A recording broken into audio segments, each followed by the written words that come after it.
My name is Maya Caldwell. I am 30 years old, and I have been married to my husband for 4 years. Last Saturday evening, at what was supposed to be a joyful family rehearsal dinner, my mother-in-law stood up in front of 40 guests and accused me of flirting with the best man behind my husband's back. She pulled out her phone and said she had screenshots to prove it. Within seconds, the entire table went quiet, and I could feel every single pair of eyes turning toward me. My husband reached for my hand and then slowly pulled it back. I watched his face change from celebration to confusion, and then to something much worse, doubt. But I didn't panic. I didn't cry. I didn't even raise my voice. I simply set down my fork, folded my napkin neatly on the table, and smiled, because 3 days earlier, I had found something on my mother-in-law's computer that she never expected me to find. And before the night was over, everyone in that room was going to see it. But let me take you back to the beginning, because this story didn't start that evening. It started the day my husband first brought me home to meet his family. My husband's name is Ethan. He is tall, patient, and kind in a way that makes me feel like the luckiest person in any room. We met at a coffee shop, the cliché kind of meeting where he reached for the same table I had claimed, and we ended up splitting it and talking for 3 hours straight. We dated for 2 years before he proposed, and when he got down on one knee in the middle of our living room with a ring he had chosen entirely on his own, I said yes without hesitation. His family, however, was a different story. His mother, Sandra, is a woman who carries herself like someone who has always believed the world owes her something. She is polished and well-dressed, and always says the right things in front of the right people. But behind closed doors, she has a way of making you feel small without ever raising her voice. When Ethan first introduced me to her, I remember watching her eyes travel slowly from my shoes up to my face before she offered me a smile that didn't quite reach her eyes. She said it was so nice to finally meet me. Then she immediately turned to Ethan and said she had heard I was a teacher, and that teaching was such a noble profession, especially for someone who didn't want too much pressure in their career. I smiled and let it go. I told myself she was nervous or protective or just needed time. But the comments never stopped. Over 4 years, they just kept coming, delivered in that particular tone she had perfected, somewhere between concerned and condescending. She would mention, very casually, that Ethan worked so hard and deserved someone who could really keep up with his ambitions. She would bring up, at random family dinners, how his ex-girlfriend had been so business-minded. She would remark on the house we bought together by saying it was charming, in a neighborhood that was really developing. Every sentence had an edge wrapped in pleasantness, and she knew how to use it. For a long time, I absorbed it. I told myself that Ethan saw it, even when he didn't say anything. I told myself that picking a fight with his mother wasn't worth the damage it would do to our marriage. I told myself a lot of things that kept me quiet for much longer than I should have been. Then his younger sister Jess got engaged. Jess is wonderful, warm, and funny, and one of the genuinely good people in the world. When she called to tell us the news, I was as happy for her as I would have been for my own sister. The engagement party was lovely, and when she asked me to help plan the rehearsal dinner, I spent 3 weeks making sure every detail was exactly what she wanted. The venue was a private dining room at a restaurant she loved. The flowers were her favorite color. The playlist was built from songs she had mentioned over years of conversations. I wanted it to be perfect for her. Sandra, I noticed, was not happy about this. She had assumed she would be the one to handle the planning. She had made a few pointed remarks about how it was traditionally the groom's family's responsibility and how she had so many connections in the area. But Jess had specifically asked me, and I wasn't going to take that away from her. I smiled through Sandra's comments and kept planning. On the evening of the rehearsal dinner, everything looked beautiful. The room was glowing with warm candlelight, and the tables were arranged exactly as Jess had envisioned. Guests arrived in good spirits. The food was excellent, and for the first hour or so, everything felt like the celebration it was supposed to be. Jess pulled me aside at one point, squeezed my arm, and told me it was absolutely perfect. That alone made every hour of planning worth it. I noticed Sandra watching me from across the room during that moment. She was standing near the bar, holding a glass of white wine, and the expression on her face was not the expression of a woman enjoying her daughter's rehearsal dinner. It was calculating, the way it sometimes got when she had decided something. I made a mental note of it.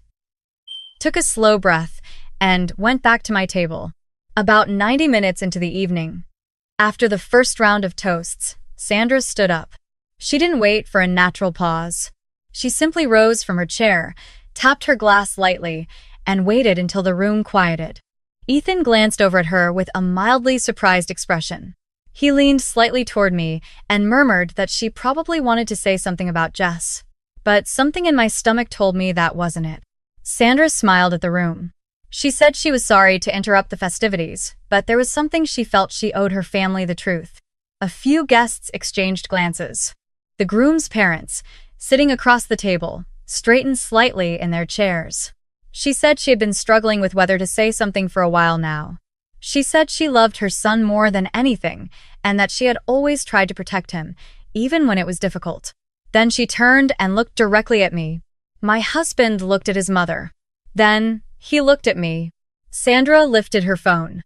She said she hadn't wanted to do this here, tonight, of all nights. But she had received something recently, and she didn't think it was right to stay silent. She said she had screenshots, text messages, conversations between me and Derek, the best man, who was one of Ethan's closest friends from college. The room became very still. The kind of still that feels almost physical. She began reading from her screen. Not the actual content. She said the content was inappropriate to read aloud in mixed company. But she held the phone up so people near her could see the screen, and the few who leaned in reacted with visible discomfort. Whispers spread quickly. A woman near the back of the room placed a hand over her mouth. The groom's mother looked at me with an expression that was impossible to misread. Ethan's hand, which had been resting on the table near mine, slowly moved away. I felt it happen the way you feel a temperature drop before you can see any evidence of it. Your body already knows. I looked at Ethan. He was staring at the tablecloth. His jaw was tight. Sandra watched my face very carefully. I could tell she was waiting for exactly what I felt she had always wanted for me to crumble, to get flustered, to say something that made me look guilty. Instead, I picked up my water glass and took a slow sip. She paused, clearly thrown off. Then I set the glass down and looked at her with the most genuinely calm expression I could manage, because it wasn't forced. I was calm. And I was calm because I already knew something she didn't think I knew. I told her that was very interesting and that I thought everyone at the table deserved to see the evidence properly. I suggested we connect her phone to the projector screen the restaurant had set up for the slideshow later in the evening. Sandra blinked. I gestured toward the screen on the far wall and said that if the messages were real, there was nothing to hide. We could put them up so everyone could see them clearly. A few people shifted in their seats. Ethan finally looked up at me, confused. My mother-in-law's confident expression flickered for just a moment so brief that if you hadn't been watching her closely, you would have missed it entirely. Then she reassembled her smile. She said, "Fine, if that was what I wanted." The restaurant manager helped connect her phone to the projector, and within 2 minutes, a series of text messages appeared on the white screen at the front of the room. The conversations were exactly as she had described, messages that appeared to be between me and Derek, personal and entirely inappropriate. The timestamps were recent. The contact names said my first name. Several people audibly reacted. I heard Ethan exhale slowly beside me. Derek, who was sitting 3 seats down, had gone very pale. Sandra looked at the room and said, quietly but pointedly, that she was sorry. That she was only doing what any mother would do. I waited until the murmuring settled. Then I stood up. I thanked Sandra for putting the screenshots on the screen. I said it was helpful because it would make what I was about to show everyone much easier to understand. I reached down and picked up the slim laptop bag that had been sitting at my feet under the table the entire evening. My mother-in-law frowned. She asked what that was. I said it was a laptop, and I set it on the table and opened it. She started to say something, but I was already typing. Ethan looked at me. His voice was quiet. He asked what I was doing. I told him to please just wait 1 more minute. I asked him to trust me 1 more minute, and something in the way I said it made him go still. I brought up a folder on my screen, opened the first file, and turned the laptop toward the restaurant manager, who had been standing near the projector. I asked if he could pull this up on the same screen. He nodded and connected it. What appeared on the projector screen was not a text conversation. It was a technical document, a metadata report, generated by a digital forensics application, with a date stamp from 4 days earlier. The document was clean, detailed, and very easy to read, even from the back of the room. I explained, quietly and steadily, that the screenshots Sandra had shown everyone were not real, that the messages had been created, not received. I pointed to a line near the top of the document and said that the metadata embedded in those screenshot files showed they had been composed, not captured on a single device, 48 hours ago. The room was completely silent. I looked at Sandra. I told her the report also showed which device had created them. She shook her head immediately. She said that was impossible, that she had received those screenshots from someone, that she didn't know anything about metadata. I nodded slowly. I said I understood that might be what she wanted everyone to believe. Then I opened the second file. This one was different. It was not a metadata report. It was a series of bank documents, statements, and transaction records from a family trust account that Ethan's late father had established years ago, designating Ethan as the primary beneficiary. Sandra's composure broke. Just for a second, but it broke. Ethan leaned forward. He asked what he was looking at. I told him quietly that while he had been focused on work for the past 18 months, 12 withdrawals had been made from his father's trust account. I pointed to the column on the left, which showed the date and amount of each transfer. Then I pointed to the column on the right, which showed the name on the receiving account. The room saw it at the same time Ethan did. Receiving account, Sandra Mitchell. Someone at the far end of the table said something under their breath. The groom's father leaned forward and read the screen again, as if confirming he hadn't misread it. Ethan's voice, when he finally spoke, was barely above a whisper. He asked how much. I told him gently, $63,000. Over the course of approximately a year and a half. The silence that followed was the kind that doesn't feel like quiet, it feels like pressure. Sandra spoke first, and she spoke loudly. She said this was not the time or the place, and that these were family financial matters that had nothing to do with anyone else in the room. She said Ethan's father had wanted her to manage those funds, that there was a misunderstanding, that the documents were being taken out of context. But her voice was shaking. Ethan slowly pushed his chair back from the table and stood up. He looked at his mother for a long moment without saying anything. In 4 years of knowing him, I had never seen his face look quite like that, not angry exactly, but like something had fundamentally shifted inside of him, and he was trying to understand the new landscape. He finally spoke. He asked his mother to please stop. She started again, louder now, insisting that she was trying to protect him, that she had always been protecting him, that I was the one who had gone looking for reasons to destroy the family. Ethan shook his head once. Just once. And he said, very quietly, that he needed her to be honest with him right now. Sandra looked at the screen. Then she looked at the room. Then she looked at Ethan. And I saw it happen the moment she realized that no one in that room was going to rescue her. Not his aunt, who was sitting with her hands folded in her lap and her eyes cast downward. Not the family, friends who had known her for 20 years and were suddenly finding reasons to look at the ceiling. Not even Jess, who was sitting very still at the head of the table with tears running quietly down her face, though whether they were tears of sadness or disbelief or both, I couldn't tell. Sandra picked up her purse. She told Ethan that she loved him, and that when he was ready to have a real conversation without an audience, he knew where to find her. Then she walked to the end of the table, past the silent guests, past the untouched dessert plates, past the soft music that was still playing from a speaker in the corner, as if it hadn't received the message that the mood had changed entirely. The door closed behind her. For a moment, no one moved. Then Derek, who had been sitting in pale silence since his name had been read aloud, exhaled and said he needed everyone to know that there had never been anything between us, that he had never sent those messages, that he had never once been anything but a good friend to both of us. He sounded almost desperate, and I felt genuinely terrible for what the last 15 minutes had put him through.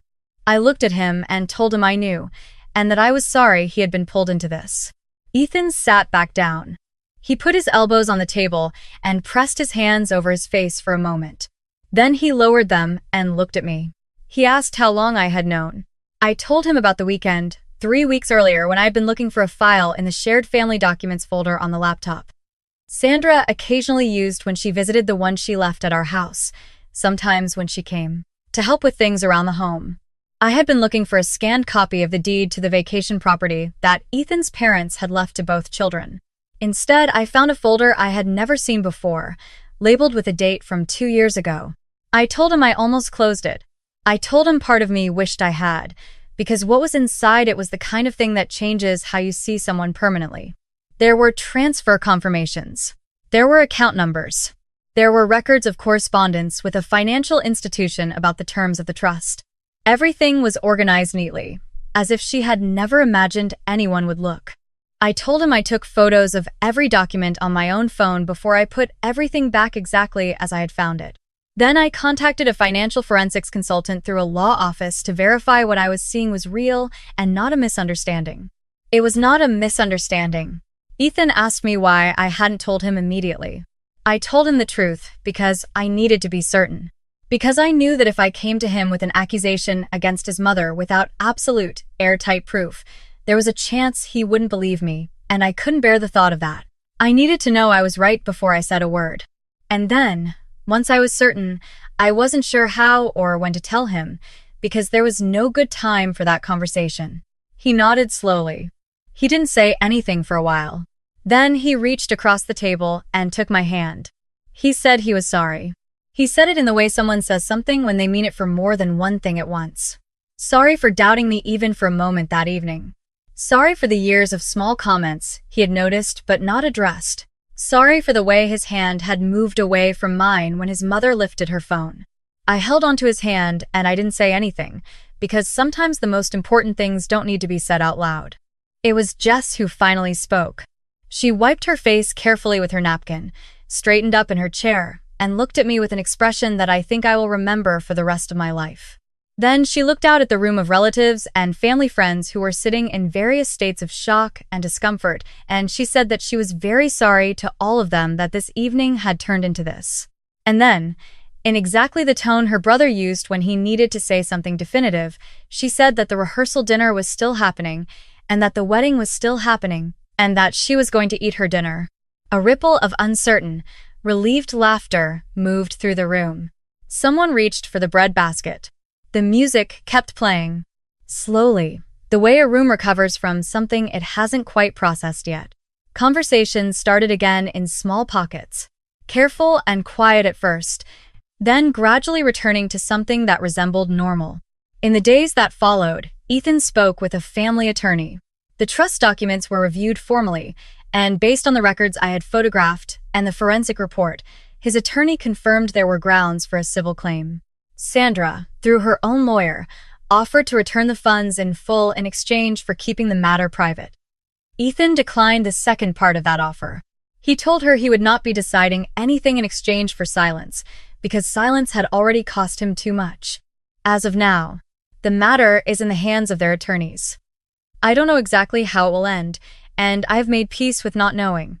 Some things take time to resolve, and not every resolution looks the way you imagined it would. What I do know is this. The morning after the rehearsal dinner, Ethan and I sat at our kitchen table with coffee and very little sleep and talked for 3 hours not about his mother or the money or the screenshots, but about us. About the things we had both let slide for too long, the small silences I had chosen over conflict, the moments when he had seen something and looked away because it felt easier.